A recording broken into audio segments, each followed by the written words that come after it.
health and fitness update on various people? We know Wokesy was missing yesterday, and obviously Ben's ongoing. Yeah, Wokes is on the bus today, which is a great sign, so I'm sure he'll enjoy training, seeing where he's at, and Ben seems to be getting better day on day. He trained really well last night, obviously had a long bat, did his running, seems to be improving, so all good signs ahead of tomorrow. You're an experienced captain in international cricket. Can you sort of put yourself in that decision-making place and sort of explain what the pros and cons are of getting Ben out on the field versus wrapping him in a bit of cotton wool for the back end? I think he's just got to be ready to play. Thankfully, I'm not in that position anymore. But as we all know, when we have a team with Ben in it, it's a lot stronger. But he's got to be fit to play, and we'll see whether that's the case for tomorrow, or whether it's the next game or further down the line.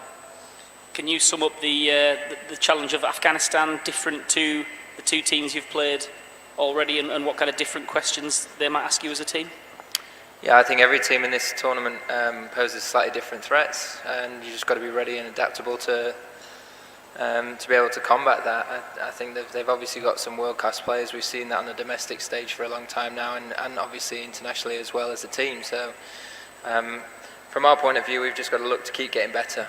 I think we weren't where we wanted to be in the first game. We were considerably better in the last game against Bangladesh, and this is another opportunity for us to take another stride forward and keep building that momentum and that progression towards the business end of this tournament, and making sure that we are where we need to be by the back end of it.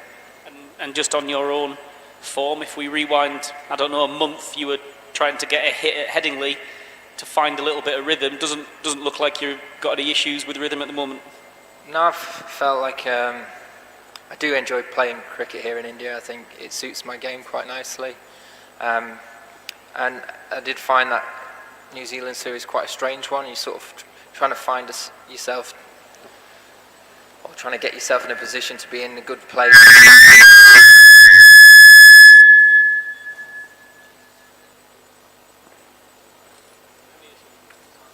Anyway, try to find.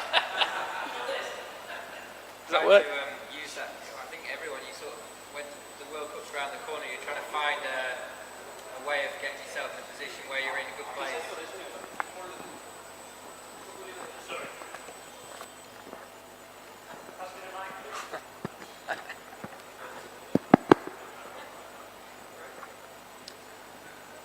What was I saying? Yeah. Well, I think, yeah. I think that series you're sort of trying to find something to come to the World Cup with, and I think when you get here and you're in that tournament mentality of this is what it's about, this is when you need to stand up and deliver. I think it's a different frame of mind, and I think that really helped me coming out here, and you've got a real purpose to what you're doing. So it's been nice to contribute in the first couple of games. It was nice, especially in the last game, with us winning so convincingly, and hopefully carry that forward, not just individually but collectively as a group. Keep looking to grow and gain that confidence and take it into the next game each time. Hi Joe, I think that noise a minute ago is probably the first big shock we've had of this World Cup. Just for you guys tomorrow, obviously Afghanistan are a real kind of, I guess, banana skin, if you want to use a cliche. How determined are you guys not to be on the wrong end of a shock result tomorrow? I don't think we want to look at what could go wrong. I think we've got to look at what we can do right and how we can affect the game in the right manner. And that's how we'll prepare today. I think everyone knows what their job is and their role is. It's a very experienced group. So it'll be about going and delivering that, and adapting to what's right in front of us when we get out there. And in terms of you being a batter, how big a challenge is Rashid Khan to face? Yeah, I think the whole attack poses a number of different threats. So it's just making sure that you're ready for it. You read what's in front of you. You play the surface, and you play the game that's mapped out for you. Whether it's setting or chasing, generally you've got a good idea of what you think a score's going to be after a while out there. And when you're chasing, it's mapped out for you on the board what you need to do. So going and delivering on that, and making sure that you outplay your opponents. Any more questions? Yeah, Hello, Joe.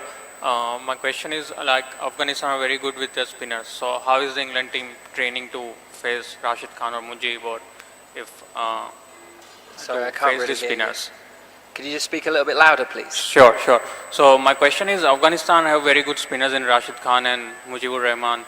So how is the England team training to face these spinners?